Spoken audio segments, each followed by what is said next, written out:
everybody. I hope everybody's having a beautiful and blessed week. I hope you're making healthy choices, living your best life like you deserve. Today's topic is all about knowing where you are being called to serve. And I have a little story with this, how I learned my hard lesson of knowing where you are called to serve.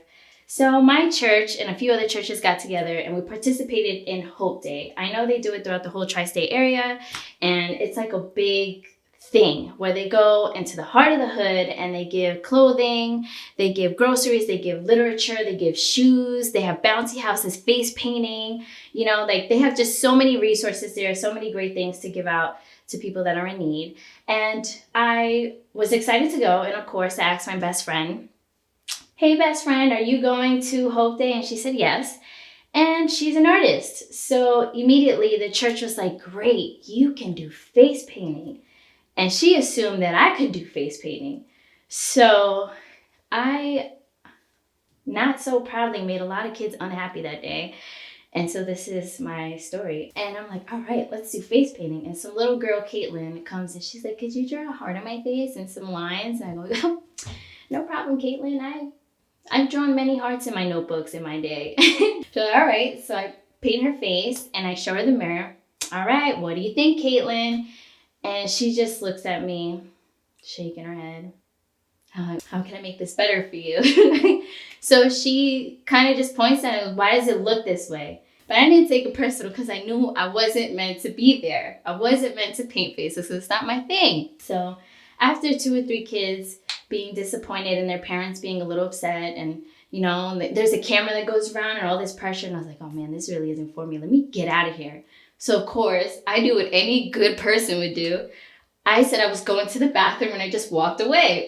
Never came back. So I went to the greeting station where I greet people and I'm like, "Hi, how you doing?" Get your green bracelet, pointing them in the right direction, doing everything I can do to be a good host.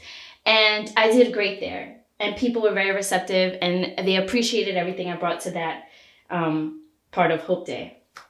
And so what I realized is that this isn't just related to Hope Day, but it's related to life. And that sometimes we have things that we really have our hearts set on, that I really want to be this thing, whatever it is, an artist, a singer, whatever it is, but your calling really is something else. And sometimes on the journey of life, while we're going through it, we're trying to pursue what we think is for us. And along the way, we meet people and we find ourselves in places where we land on our feet doing what we were meant to do.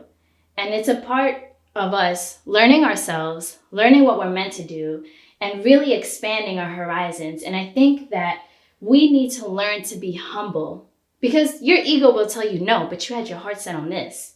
This is what you were meant to do.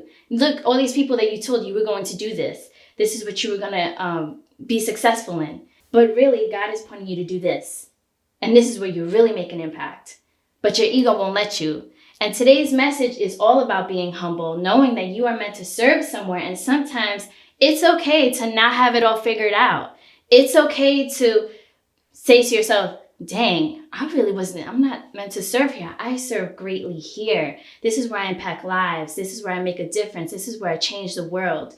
And that's what it's really about. So again, the message is knowing where you are called to serve, being humble enough to know that not everything is all figured out, and that life is a journey, and it's about you figuring it out.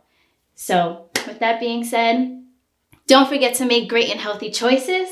Live your best life this week. Peace and love, my friends.